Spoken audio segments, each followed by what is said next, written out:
Donnelly is one of the most important bebop compositions. Charlie Parker packed so many amazing lines into the melody and his solo that these licks became part of my daily playing. Today, I'll show you how you can use them in your own jazz vocabulary. My name's Sandra Sherman, and I simplify jazz for you.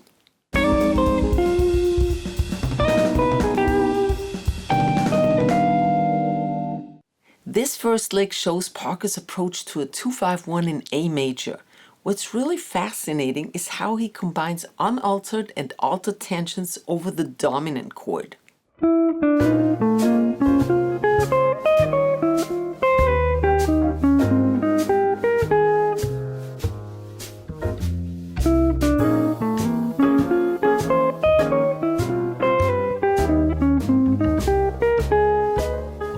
We have a 2-5-1 in A flat, which is B flat minor, E flat, and A flat major. And we have an enclosure to the 11th of the B flat minor chord. All that just leading us into a B flat minor 9 arpeggio. B flat, D flat, F, A flat, and the C on top. This makes it actually a D flat major 7 arpeggio. And now we go directly to the dominant chord, and that's very interesting. Here we have an E flat 7 chord, and that's a mix of this the 7th, that's the flat 9th, and the 9th, side by side, altered tone, unaltered tone. The same here, 13 of the chord, C is the 13, going to the flat 13. And then going down the chord tones, the 3rd and the root, the 7th, D flat, and then resolving A flat major. We have a C minor 7 chord here, an arpeggio, I mean. C minor 7, resolving, this is also an enclosure, resolving into the A flat. That's very cool actually, for the A flat major chord. Here's the whole thing at slow tempo.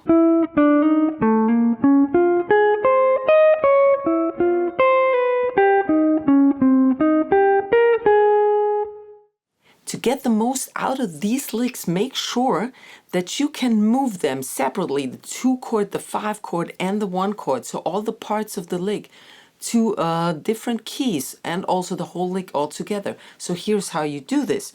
For in this previous example, the B flat minor, the lick started 2 to the right on this chord here. Or you memorize this B flat minor chord, then it's right above the, or below, however you want to view this, the root. So this is for the B flat minor. So if you want to move this, let's say, to G minor, here's your chord right below it. That's the Dorian line. Now back to the altered line, the E flat 7. Here's your E flat 7 chord, and it starts on the 7th. Easy peasy. That's the altered. Also, when you play an altered chord, even though it also includes some mixo stuff in there, unaltered stuff too, but generally this is an altered lick. Make sure that you also include the resolution to the A flat, right? That's for the A flat. So now move this thing, let's say, to C7. Here's your C7, here's your root. 7th, that's where the lick starts. So that was C7 to F major.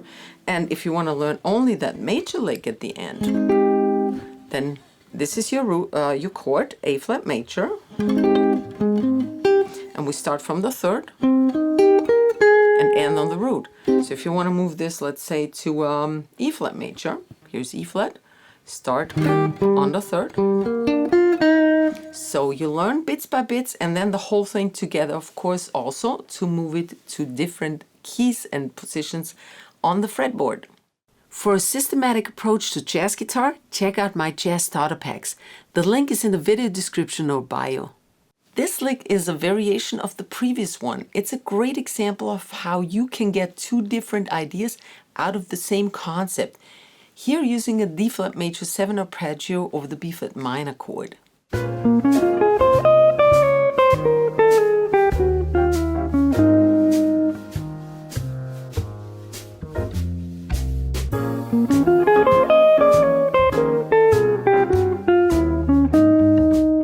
So while we have the exact same arpeggio like in the previous line, we now have a completely different phrasing. Charlie starts on the 1 and with 2/16 notes, 1, and then climbs up that D flat major arpeggio in triplets, triplet, and that's typical jazz. And then he goes chromatically down. Make sure to have the pull off from the offbeat to the beat, 3 and 4 and. And now for the E flat altered chord, he starts on the 5th, which is actually not an altered tone, but it's, you know, with Charlie, it's not, Parker didn't always think in altered and unaltered, he mixed everything. So we start on the 5th, going down chromatically. Then next string we have the sharp 9, a chromatic note, the 9th, going to the flat 9th, and then the flat 7th. Great altered lick and easy to memorize. Here's your root. So if you want to play this, for example, in A, move it to A. Easy peasy. And then he resolves. That's also kind of a little bit like an enclosure. Here is your E flat. That's the 5th of the A flat major chord. Okay.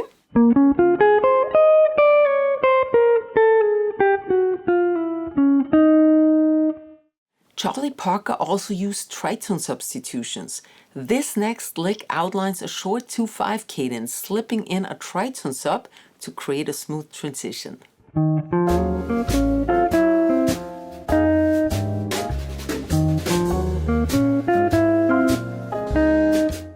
So this is now over the half bar, 2, 5, E flat minor, A flat. So what Charlie does is he has a pickup going into a G flat major arpeggio now. That's over the E flat minor, starting from the 3rd, stacked in thirds. If you keep going up the scale in thirds, 3, 5, 7, 9, you land on the 9th. Beautiful. And then he goes back this block on the 5th fret, and that is a D9. Or you could also view it as an A7 sharp 5 chord. So this block, this or this chord, okay? So this basically tritone sub or the altered tensions. And then the resolution is the 9th of the D flat major 7. You can help to keep the free videos of this channel running by donating via the thanks button below the video, or become a paying member and enjoy perks.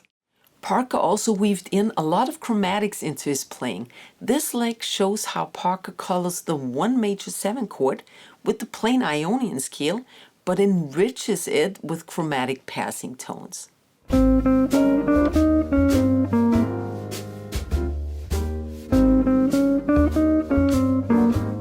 This is over an A flat major 7 chord here, and Charlie starts on the 3rd and climbs up until the 5th chromatically. And he plays this twice. I can't read his mind, but I would say because 1 and 2 and to have this chromatic passing note on an offbeat. And then he goes down the Ionian scale without the chromatic. And lands on a B flat, that's the 9th. Beautiful. This is one of Charlie Parker's most used altered licks. It's a real staple for every jazz musician.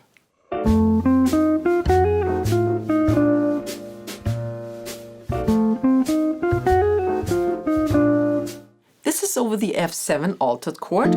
He starts on the 3rd of the chord and goes up the arpeggio, 3rd, 5th, 7th, root. Simple, but now he adds in a flat 9th, a sharp 9, back to the root and 7th. So it's arpeggio plus flat 9 plus sharp 9. And again, when you have an altered lick, you need to learn the resolution that stops you from having to think while you play. That's the resolution, B flat major or B flat 7 in the case of Donna Lee, but it also resolves to major. So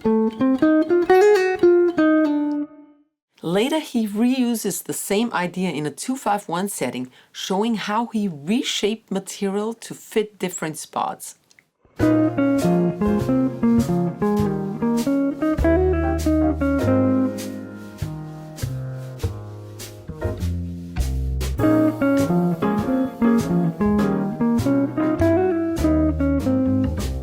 Now look how he used this over this cadence in A flat. He starts with a B flat thing before it. Now glides into that E flat that we had in F just right before. And resolves it to the A flat major, the third of it, okay?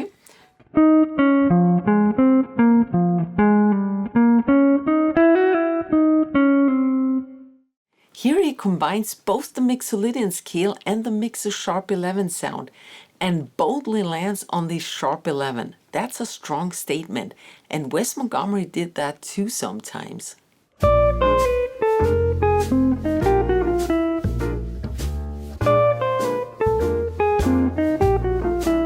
This is over the 2 bars of B flat 7, and they are not altered because it does not resolve in Donna Lee, those 2 bars of B flat. So you can only alter if they resolve. And if they don't, you play unaltered tensions like 9, 13 in this case, or 7 flat 5. That's also considered unaltered. And you can play the Mixo or the Mixo sharp 11 scale over that. And that's exactly what Charlie does here. He starts on the 3rd of the chord, going to the 9th, and now playing an enclosure. That flat 9th is not really an altered tone because it is, but it's just a part of that enclosure, B, A, and here's your target tone, B flat. So if you see, look at it on one string, it's clearer. This one encloses the B flat, but we play it over 2 strings. Then to the 7th of the chord, and then a C minor triad. Now this gives us the 11th and the 13th. So this is Mixo, pure Mixo. But now it gets funny. That's the chromatic that goes down to that sharp 11 for this sound. That's a little, it's not weird actually, that's just a hipper version of the Mixo scale, Mixo sharp 11. So he starts in Mixo with that enclosure, going to Mixo sharp 11. And there's chromatic in there also, okay? Here's a bluesy take on a dominant chord where Parker sneaks in pentatonics inside a bebop context.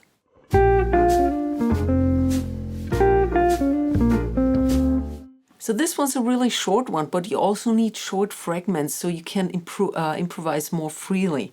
We start, this goes over B flat also. On the 13 we start, that's actually the B flat major pentatonic with that 6th or 13th in there. So B flat major pentatonic here. And then going to the 3rd, but with that blues move that you probably know, minor 3rd to major 3rd hammer. You can also slide if you want to. If you play pure blues, you would bend this, probably, to the root, and then the 9th. And that's really interesting, because B flat 9, again, we're mixed, so it does not resolve. So you can end on the 9th. That's a B flat 9th chord, by the way, D half diminished.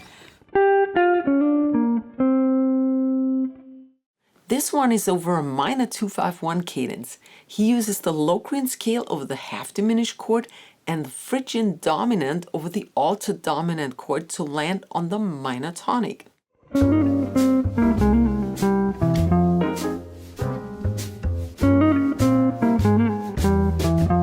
So So this is over G half diminished, C altered, going to F minor, 2-5-1 in F minor. We start in the Locrian scale. G Locrian is A flat major. I wouldn't think in A flat major because then you would focus the A flat too much. Compatible is B flat Dorian. That's the same scale as G Locrian. Then that's half bar, and the other half is C altered. So he keeps playing this, but now goes. This is the melodic minor. This is the F melodic minor. That's the C Phrygian dominant scale, the fifth mode of the F melodic minor, harmonic minor, sorry. And then lands on an F. And check out that phrasing with the triplet. Triplet, then 8 notes, triplet, 8 notes.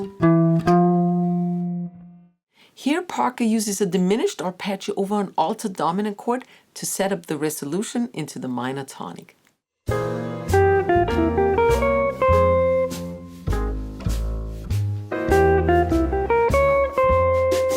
We have a whole bar of C altered now, resolving into F minor 7. And he uses the C Phrygian dominant scale again, which is the F harmonic minor scale.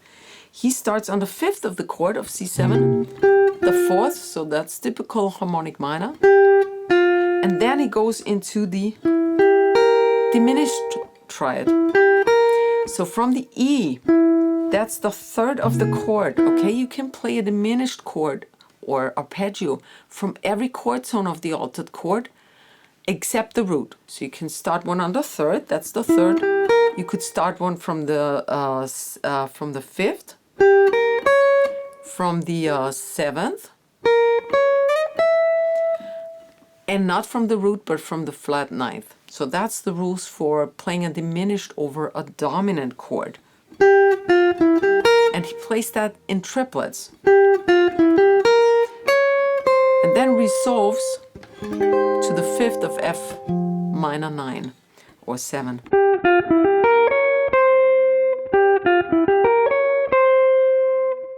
Finally, a longer turnaround line over a 3-6-2-5-1 sequence. Parker strings together arpeggios and scale runs into a perfectly flowing bebop sentence.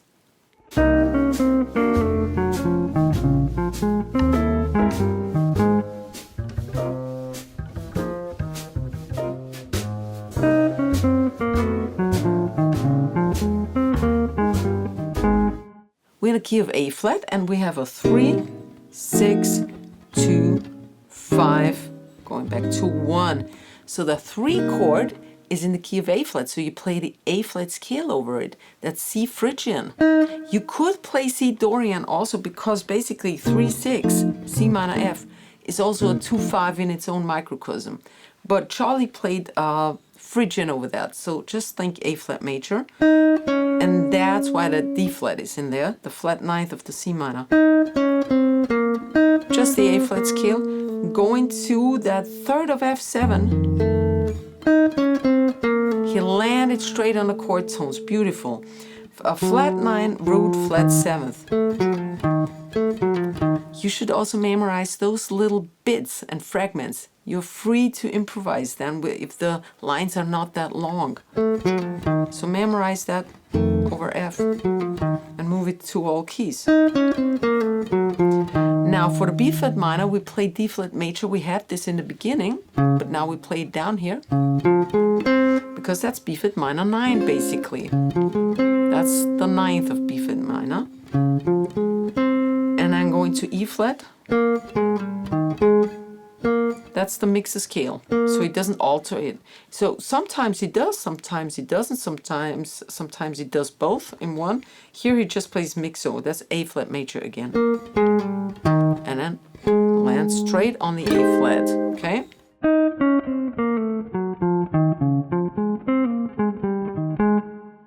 By the way, if you get the full PDF package, you'll also receive 5 additional bonus licks, plus all the audio and backing tracks to practice with.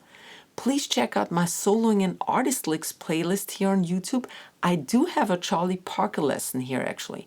Please give this video a fat thumbs up, share the love and the knowledge. I see you next time. Servus, Baba.